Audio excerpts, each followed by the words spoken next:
and welcome to another episode of Beyond the Mortgage. I'm Tracy Valco, your host, and I'm excited for today's episode. My special guest, Lee-Ann McEllister, is with me today. She is an accomplished finance professional with over 17 years of experience. She currently serves with MCAP as the Director of Sales, a recent promotion. So congratulations, Lee-Ann, on that and all your success. I know you are an associate certified organizational coach. So I'm going to ask you about that because I'd love to hear all about that and how you are able to serve the community with this certification. But right now, it's all about you and your journey with financing. And Lee-Ann, I know that you've also been named Women of Influence with the Canadian Mortgage Accomplishment for everything that you've done. You're so passionate about the community. And I know you and I chatted a few weeks ago about your experience and your journey with mortgage financing and just financing in general. And I really, really wanted you to share your story because I know it's going to be so impactful for all the listeners today. So welcome to the show.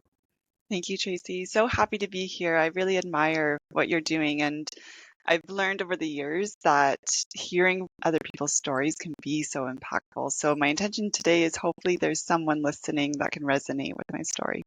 Excellent. And I know they will because you and I chatted for quite some time and it really did touch my heart on your story of growing up and what you went through. And I know a lot of the listeners have stories of struggle growing up, with parents and just understanding financing and how much you were so resilient and be able to push through that. So I wanted to dive right into that right away.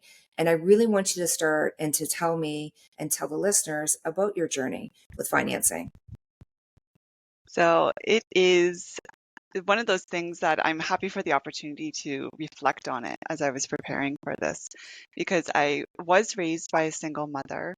And I mean, really single in all ways. My father actually abandoned our family when I was a toddler. And so she was the main breadwinner. Times were very tough, low income households. It did get a little bit better later on as she remarried, and then you have that dual income, but there was still the struggle of living paycheck to paycheck. And what's really interesting, especially right now, is that is not a unique story. It's There not. was a recent survey by Ledger, and 50% of Canadians are living paycheck to paycheck. So it's that idea of kind of having your basic needs met, but there's no extra money for anything else. And there was so much stress around money growing up. It was one of those money doesn't grow on trees. Mhm. And so when you wanted something, you just couldn't have it. There was no ability. And I think growing up like that, it really does play into your mindset around money. And so it took me a really long time to get over that lack of abundance and realize that, you can make different choices, you can make different decisions when it comes to money.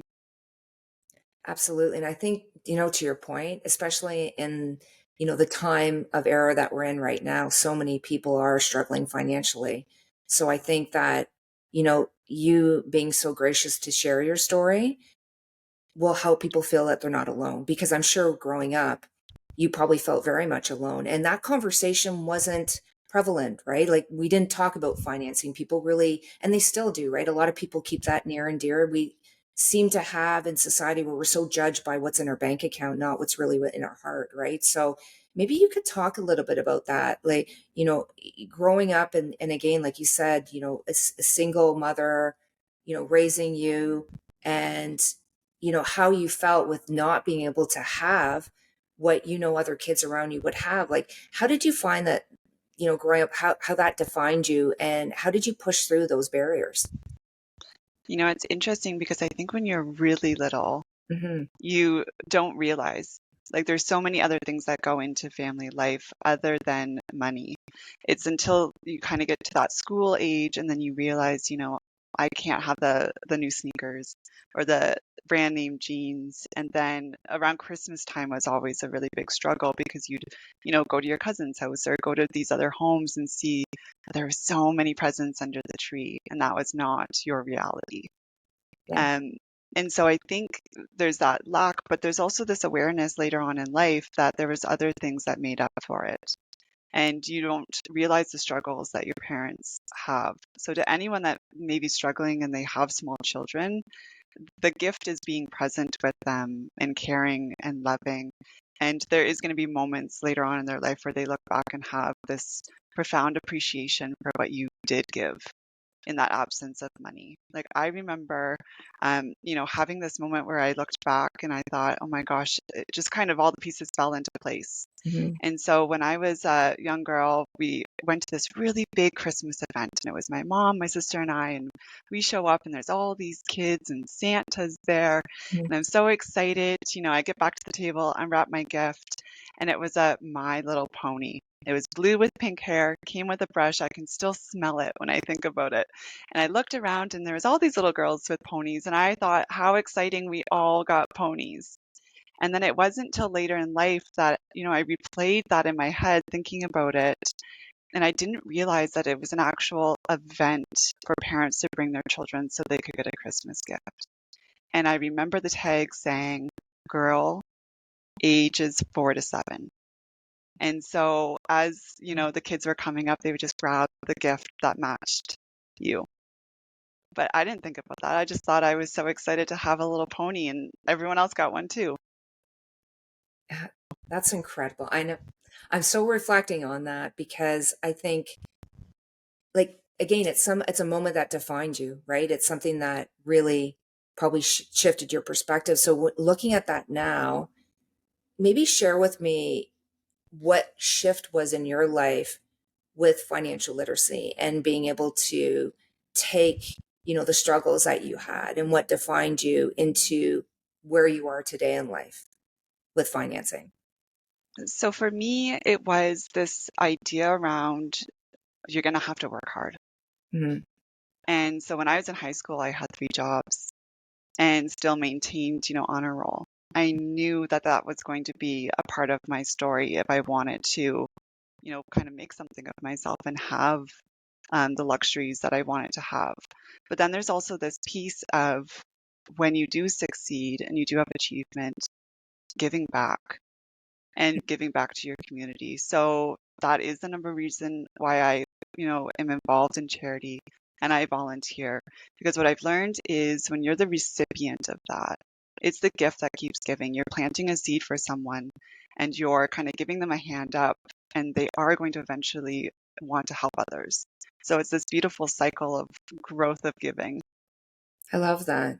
And do you find that gratitude has been playing such a big part in your life because of the struggles that you had growing up? And then, like, look how many jobs you had. Like, that's very much the reality of a lot of people today, right? Just trying to make ends meet is working 2 to 3 jobs.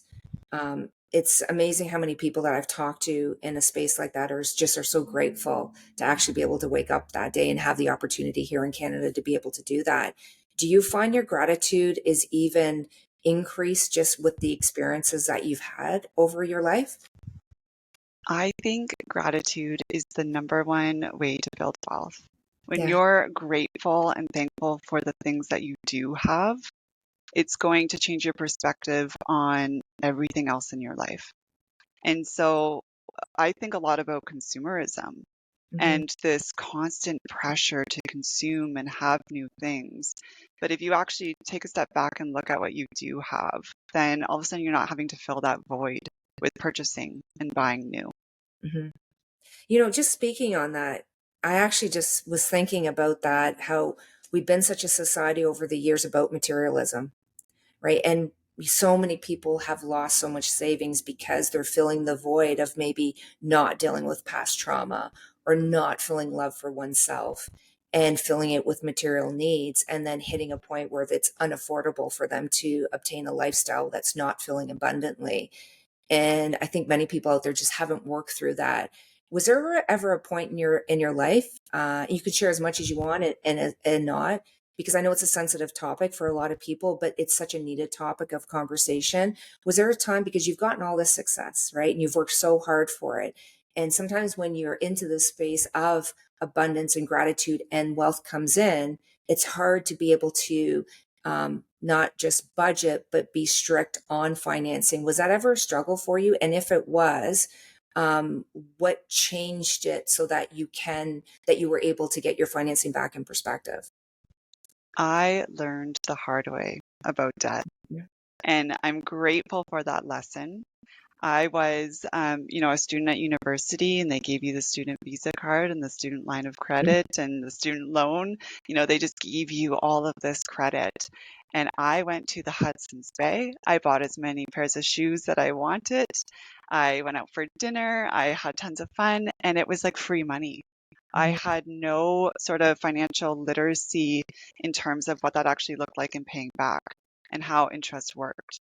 And so it wasn't until later when I started working at the bank and you see these people and how they sort of handle their money. And then, of course, with training and if you go into a financial advisor role, you're going to start taking on those lessons.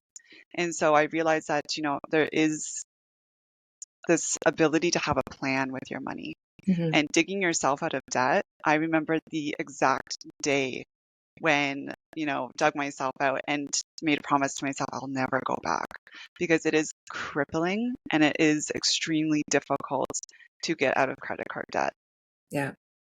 It's so true. And how many students, I mean, I just see it all the time. And I lived it where I had student loans for going through university and how crippling that felt when I finished and graduated and how hard I had to work to be able to pay that off. And the day, like you said, when you are able to pay off the debt, how gratitude you feel for yourself that you've worked so hard to be able to do that, but never wanting to be in a space of lack that way.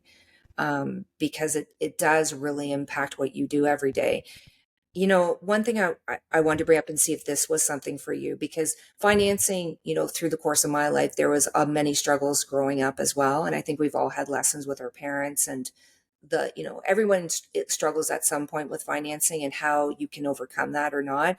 And I know for a place for me when I had financial abundance was that I was looking to give it away to people. I wanted to make everyone happy, but not really filling myself with it.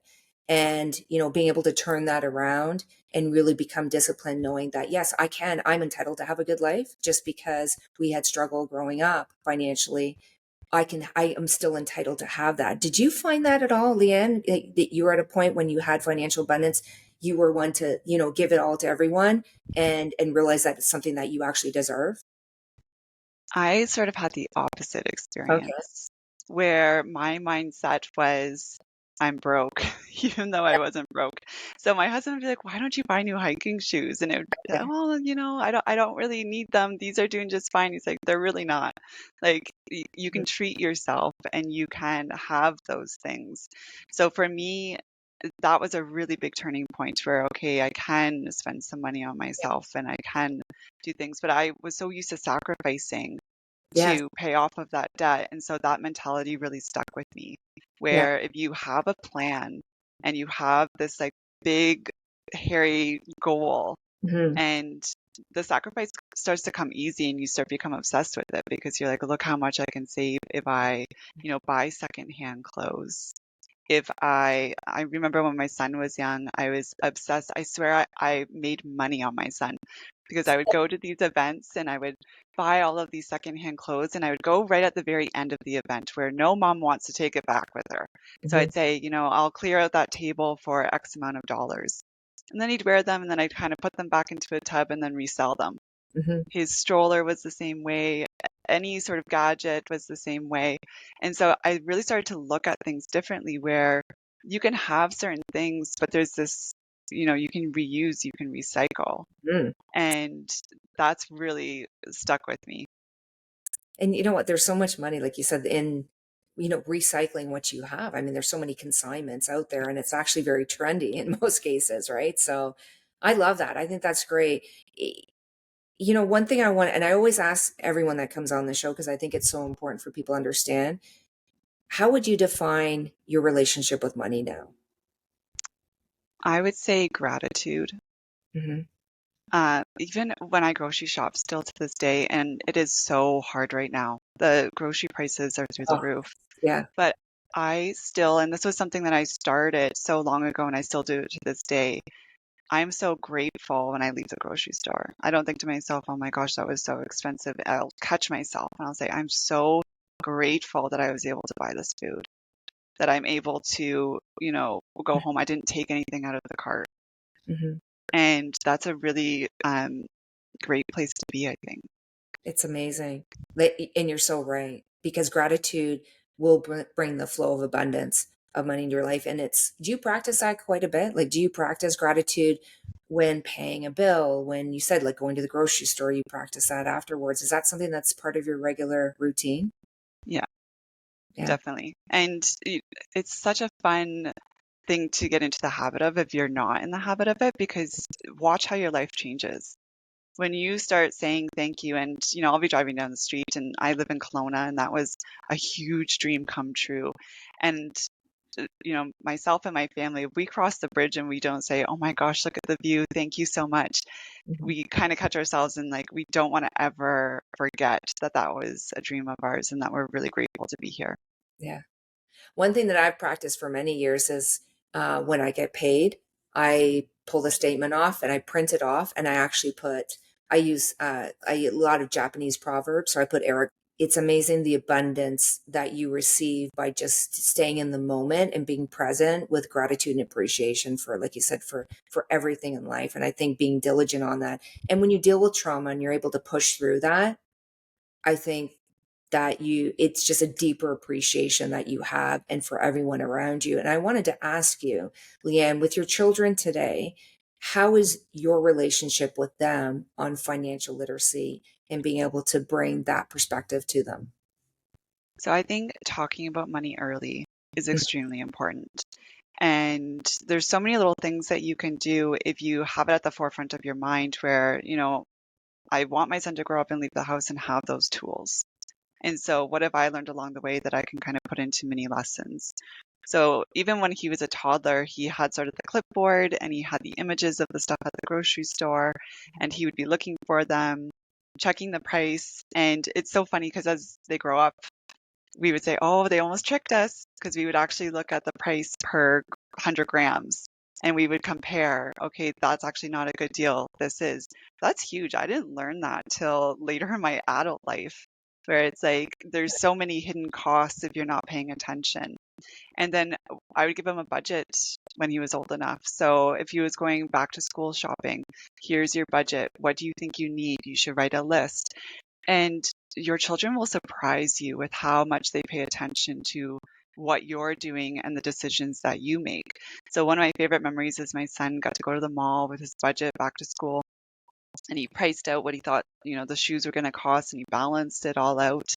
And he came back and he had these amazing running shoes. And I said, that doesn't look like the budget you had set for yourself. And he goes, yeah, they were more expensive, but I realized that I actually don't need a new backpack. I'm going to throw my old one into the washing machine and use it for another year. And he came up with that all on his own. So they really do pay attention and start to make those connections really early. Do you find that your children, do they talk to you about finances, or what their friends are saying about it, or their families? Like, is that something because I'm always interested to see if conversation has changed now, especially with young ones, right? Like, if the conversation of financing and budgeting and costs, is that something that these kids talk about nowadays? I think they do when it comes to the point where they start to understand the prices of things. Okay. And I think that is a normal sort of teenagehood thing where you Mhm. start to realize, okay, that person must be so rich because I can see exactly what they're wearing. And I remember my son coming to us and saying, well, these people have new sneakers, and can I get new sneakers? And it's like, well, why do you need them? Do you actually want them? Do you need them? Are you trying to sort of quote unquote keep up with the Joneses? And what does that look like? And what does that do for you? And no, we're actually saving for this. So as a family, we talk a lot about what are we saving our money for? And what do we envision for our future, whether that be travel, or we recently moved to a new home a couple of years ago, and that was something that we saved for and constantly talked about, where, okay, we're not going to do this because we're actually saving for this. And one thing that I think is really helpful, especially around your kids and even your friends, especially now, is it's okay to say, actually, that's not in the budget. That doesn't mean you don't have money for it. It's that you don't want to spend money on that. And when my friends say that back to me, I get so excited because there's a freedom to it where it's like, I actually don't want to spend my money on that. I You can, know, but I choose not to. that's such a great point because even think about that just on, I'll bring the topic of drinking. Like I haven't drank for 6 years now. And I remember I've had a few people over the years say, "Oh, are you okay? Is everything all right?" I'm like, no, it's a choice. Hmm. Like it's just a healthy choice for me. And I love the fact of what you just said about money because it's okay to say no. Yeah. It's not something that we want to do right now. It doesn't mean that you can't afford it. It's a choice and it's a decision, right? And I think that discipline, I think now even more so, is so important. I love what you said. I think that's great. And I remember you talking to me. I want you to share the story of when you did buy this house and what you and your family and your husband visualized before, because I think that's just been so pivotal to where you're at today in your home. I think having sort of a vision, Mhm. especially as a family, and having it front and center in front of you at all times is one of the most impactful things that we did as a family. So when we lived in Edmonton, Alberta, I had taken a trip to Kelowna and I thought, oh my goodness, I have to live here. And so I had met my husband. We stayed in Edmonton because we had our son and he had family there. But I had cut out this magazine article of the Okanagan and it was on our bathroom mirror. And every day when we got ready, every night before bed, that was our very clear goal. And we set it for 2 years to the point where people didn't even believe us, where they're like, you've been talking about that for 2 years. It's like, yeah, it's going to take us 2 years to save up enough money for a down payment for our first home. And so, because it was front and centered, we always kind of tied in our decisions to it. And I used to drive my husband crazy because he loved having people over and he'd say, our friends are coming over for the weekend. And he would get the steak and he'd get the beer and I'd have the calculator and I'd say, that's how much Yeah. annually you're spending towards our down payment. And then when we finally moved, I remember tucking it into an envelope, putting it in the U-Haul with my husband and said, don't open this until you cross the border. And it was this image, it was about 2.5 years that we saved up and looked at that photo. And then when we got to Kelowna, I actually painted that photo on a really large painting. And then we put it up on the wall and we thought, okay, we made it to Kelowna. The next step is we would like to have some sort of view. And so we were very diligent about paying down that mortgage and wanting to just get something with a view, not like a bigger house, but just we wanted to enjoy the scenery. Mhm. And so that took us about 11 years. And we move into this new house, and it has this beautiful view of the mountain and the lake, and there's some ALR land in front. Okay. And I remember thinking with my coffee, one of my favorite gratitude phrases is, how much better can this get? Like, show me how much better this can get. I love that. And the first year, I couldn't believe it.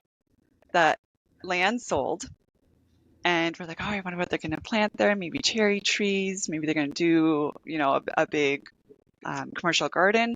They planted a vineyard. And the image of our view looks exactly like that image from the newspaper clipping from 12 years ago. And we just, like, I just can't believe it. It's crazy. It's what you manifest, right?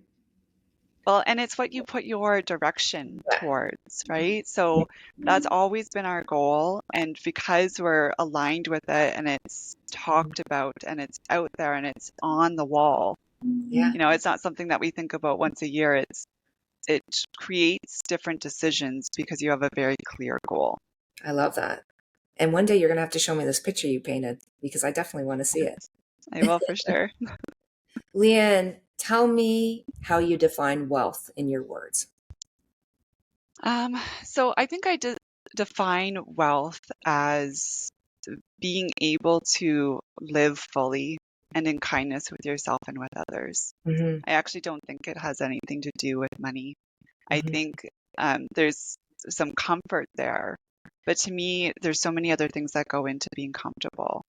And the biggest form of wealth to me is a feeling of freedom, where you're not stressed, you're not tied down by, I'll use debt for an example again, because that is so stressful. Even if you're kind of digging your head in the sand, it's still there, it's still lingering. And so wealth to me is having that freedom to show up fully, be present. And there's no greatest feeling to me than putting your head on the pillow at night and knowing that you made the right choices for yourself and supported others. I love that. How do you define your relationship with your husband when you first met him in regards to financing? Did you both have the same alignment on financing? Was it something that you needed to work together? I have so many people that ask me questions on this because I find that usually one partner's more financially savvy than the other or more disciplined. And so it's a bit of a tug and war. Was that something that you found challenging or were you both on the same page? So I think we both learned our lessons the hard way as Mhm. well. So my husband very early got into the oil and gas industry in Alberta. And at that time, I was actually working at the bank. So I saw this a lot. This wasn't a unique story to him, where because you're working away, when you come home, that card is just burning a hole in your pocket and you want to go out, you want to have fun, you want to, buy your friends dinner because you've been away, kind of secluded for 2 weeks. Mhm. So I think for him, there was this wanting to spend the money while he can, not realizing that he has a great ability to save.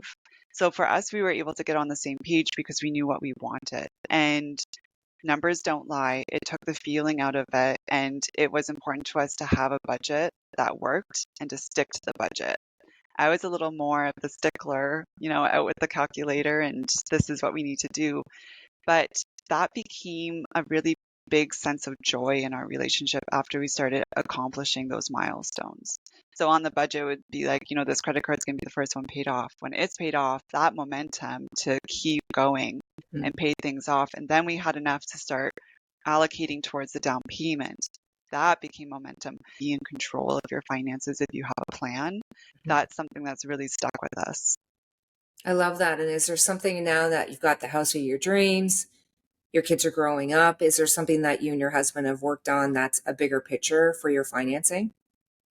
I think for us, we would both love to retire early Hmm. and to travel. We're calling it our midlife awareness. Okay, And love it. so we have a lot of friends and family around us that are either ill or taken too soon. I lost my father a couple of years ago and he passed very early. And there's just this awareness of doing the things while you're healthy enough to do it. And so we're finding this new sort of middle ground of saving, but also enjoying. I love that. It's balance. And it's good teaching your children that too, right? At a very young age. Do you think that financing has, like, your struggles that you've had growing up really defined who you are today? Or do you think that, being in the industry we're in, right? We're around financing all the time. Do you think that that has kind of been a guiding star for you to see how many people struggle and what people have gone through? Or do you think it's your own personal growth? I think it definitely has had an impact on just being compassionate and Mhm. aware of what other people are going through Yeah. and giving when you can give Yeah. and realizing the impact that you have on people. I remember as a very young girl going to school and I would have teachers that you would know, like give me a book to take home and they'd say you could keep it. And I still remember those teachers. I look them up on Facebook sometimes just so I can see how they're doing Mhm. because I don't even think they realized that I had never had a brand new book, that I was the first person to open it and crack the spine. And those are the things that have had the most impact on me. And I believe in this idea of micro kindness. It doesn't have to be this big, elaborate thing that you do. It can be little things when you feel the need to do it.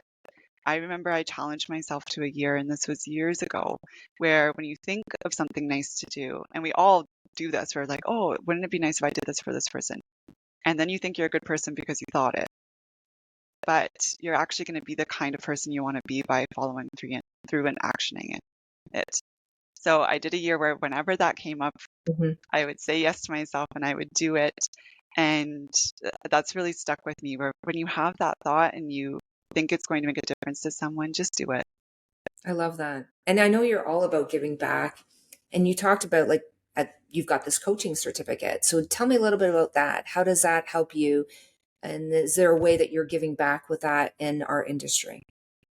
So I think, especially in leadership, one of the biggest impacts I can have is coaching my team and coaching others around me.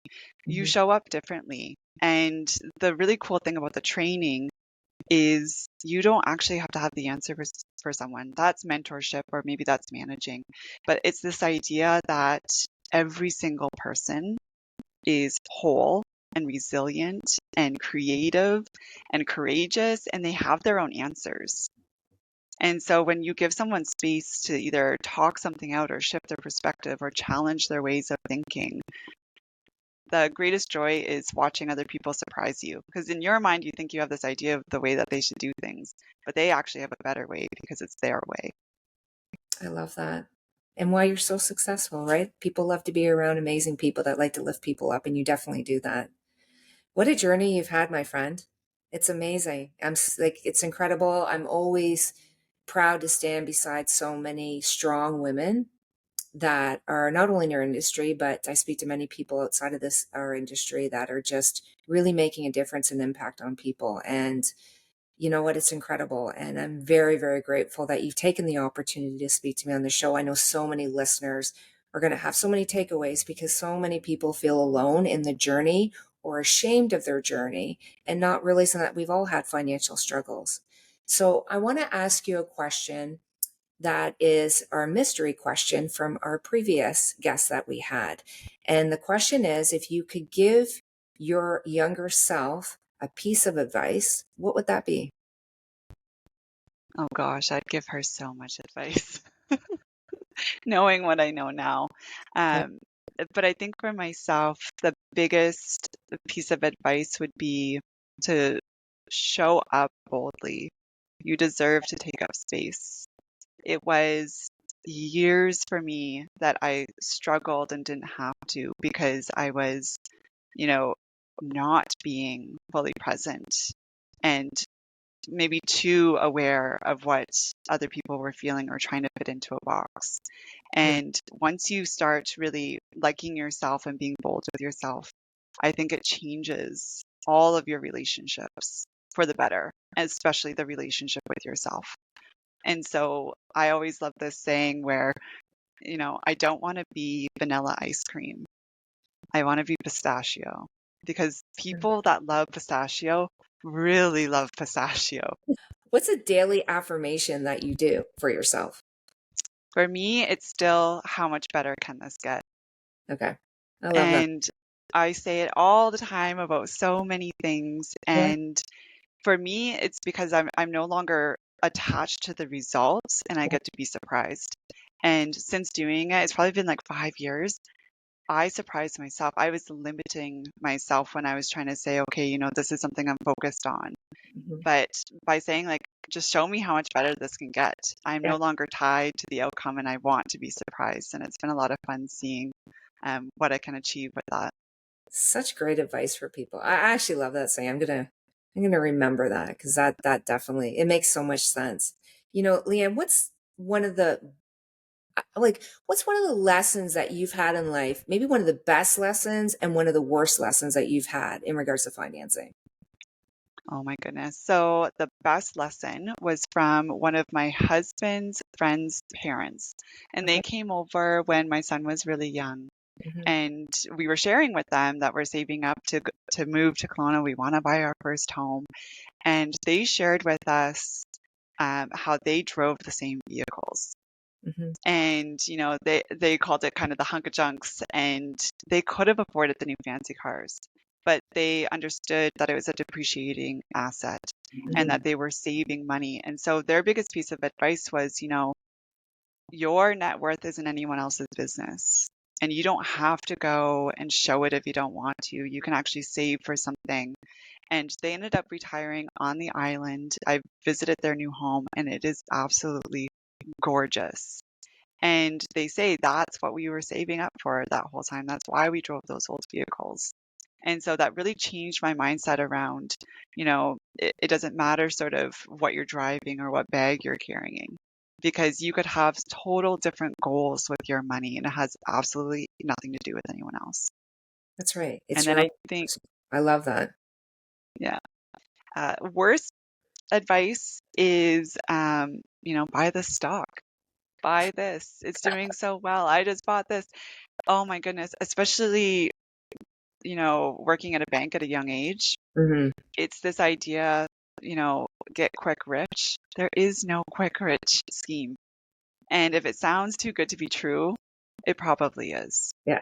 And so be really careful when someone comes to you with this idea that you're going to make all of this money by buying this penny stock. It's probably just not going to happen and you're going to end up wasting your money. And like, if we look at social media, there's so much information, and I can see why so many people can get confused by where to invest. And to your point, these quick tips that are like too good to be true. Do you have any investment strategies or tips for our listeners today? I think it's having someone that you trust. So Yeah. a financial advisor is huge. You can learn so much from them. And then doing your own reading and research. There's so many great books and podcasts out there, and find someone that you're aligned to. If you are in any sort of debt, I think that is the number one thing that you need to tackle before you even think about investing. And we see this often with people, right? They feel like they have all these investments, so they're doing well, but maybe they have this high credit. So taking a look at your entire portfolio, not just your investments, and then not just your debt, and having sort of a plan for it. And then knowing your own risk appetite. My husband and I are completely different. I like a slow burn. I like to know my money's there. I'm okay with not taking anything risky. He's probably more of the risk adverse one because he spends more time learning about it. So he feels more comfortable. So knowing exactly where your risk tolerance is really important. Do you find that you and your husband find this middle ground when you're doing investments then, because you're so opposite? Did it take time to actually Yes. get to that point? We treat our finances like we treat a business. So it's like we come together to the table. What do you got? What do you got? We kept things separately, which I Hmm. know a lot of people say, if you're married, you should be combining stuff. I don't agree with that for myself and my family. Hmm. And so we've been together for 15 years and we still have separate bank accounts Hmm. and credit cards. But when we come together, it's you put it out all on the table. Okay, let's rejig the budget if we want to. We update sort of that net worth statement, and then we discuss, okay, what are some big expenses coming up? We have a rule that if it's over a certain amount, we talk to each other about it. Okay. And we also have a rule if it's a certain amount, we sleep on it, which has saved us from making some terrible decisions where it's like, I think we need to sleep on that. And then you wake up the next day and you're like, I don't even want it. I call it the filling the cart. So if I ever feel like shopping, I fill the cart and then I say, okay, I'm going to sleep on it and then maybe I'll check out tomorrow.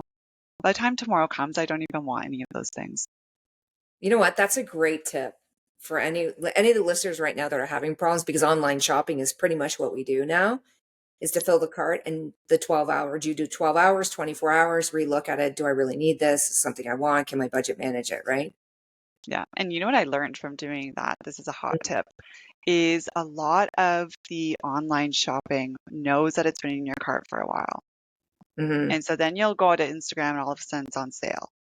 I once left something in my cart for 6 months and it was 80% off by the time they got me. Because they know, right? They'll send you an email, hey, this is on sale. Hey, this is on sale. And they know, okay, we're going to keep going lower until she purchases it. So that's a really cool online shopping hack. You know what? That's a great tip. I actually think that's probably one of the ones I'm going to use the most, because online shopping has become the biggest culprit, I think, for a lot of people's credit cards where they're maxing them out. So definitely, yeah, listen to Lee-Ann on that, because that's a great tip. Do you sit there and think about with your children, their personalities, where you think they'll be with their financing? Is that something that you sit there and wonder? Just, we are, in a society where, like, again, you've done very well, you and your husband are very well done financially, very well, and children don't really understand the impact of financial struggle. So do you think that it's going to affect them growing up, or do you think that you've got so many pillars in there to be able to keep them financially stable and strong on their mindset that you think that it wouldn't be an issue for them growing up. I think you have to create these spaces for your children to allow them to make mistakes with money early. Yeah. And so right away, my son had a bank card. He puts in his money, maybe earns some money by doing odd jobs. And then we've let him blow it before. Okay. And, how did you feel about that? Did you actually use that? Was it something that you wanted? So that needs versus want Yeah. conversation is so important because they'll see what they waste their money on and they go, oh, I thought I was going to enjoy that so much more than I thought. And I Yeah. remember my son shopping with me when he was younger and be like, but which one do you think I'm going to prefer? Because he's like, you know me better than me, mom. Because there's this awareness and conversation around needs versus wants Yeah. and allow them to make those mistakes while it's small amounts of money. And even before money, you can do it differently. So I remember when my son was younger, it was kind of the evolution of technology, and everyone was on an iPad or maybe it was video gaming, and there was so much screen time. And so I went to the dollar store and got those kind of coupons, which kids love. Everyone loves them, like the little fair coupons. Yes. And he got an allotment every week. And each kind of coupon was 15 minutes. And that was for the whole week. And so he can choose, do you want to blow it all in one day? Go for it. But then there's no more screen time for the rest of the week. So teaching them the difference between immediate gratification and being able to kind of slowly build up to something is really important. I And love. so that was a really huge lesson for him. And he learned, and he blew it all in one day. Of course he did. He's a child. He's like, Yeah. I'm going to stay up all night with this thing. And then he learned the hard way. Okay, well, there's no screen time tomorrow because you blew the whole budget yesterday. Yeah. I love that though, right? Like to your point, they have to be able to go through and understand it's not mistakes, it's just lessons, right? It's lessons to be able to get, more solid on financing and understand it because once they do that, they're going to be so much better ahead, right? Going forward. So these are great tips and so many people out there that, just don't know where to start for themselves, but hard enough when they have kids. So I love that. Thank you so much. This has been amazing. You know what, Lee-Ann, is there anything else that you think that you would like to share with the listeners that you think would be helpful for them on their journey with financing? I think, especially with it being November 2nd right now and Christmas around the corner, is this pressure that we put on ourselves around the holiday time. And this pressure to, you know, buy all of these gifts. And I know people go into debt because I watch my parents do it, Hmm. just to kind of make sure that you have that gift exchange with people. So years ago, we actually started doing a non-consumer Christmas. And I know it's not for everyone, but if you are the type of person that kind of gets stressed out around the holiday season, maybe you don't really feel like you're getting the best out of the actual holidays, you can change the way that you show up for the season. So it was extremely difficult for us because I thought, I had so much guilt for years Hmm. that I'm going to ruin my son's childhood by not having this big Christmas with gifts. But what's really surprised me over the years is you create your own traditions.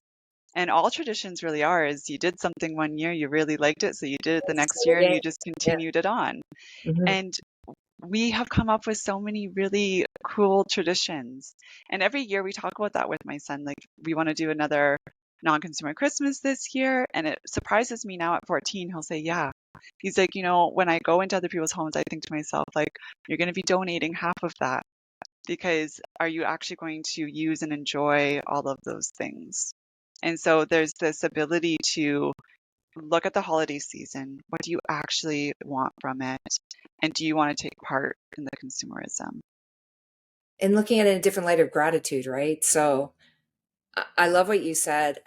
For myself, I've changed so much about the holidays and even birthdays. So I'll talk to you about that to see what you do on birthdays. But for me and my kids, it's like it's experiences. It's not about material items. It's really making sure it's quality time because that's what's important in life.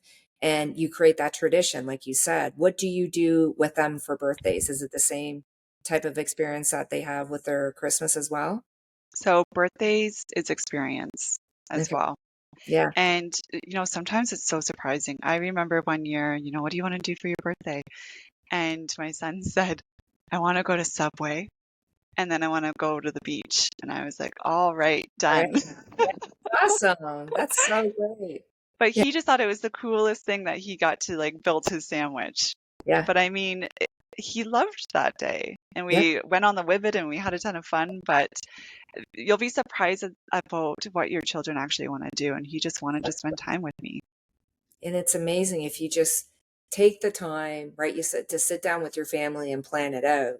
And I do like what I do is I block time off in the year. So, okay, this is when your birthday is. Like my son, when it was his birthday, I said, what did you want? What you want to do? What's your experience you want to do? Well, I want to go golfing with you, Mom. Okay, let's do a day of golf.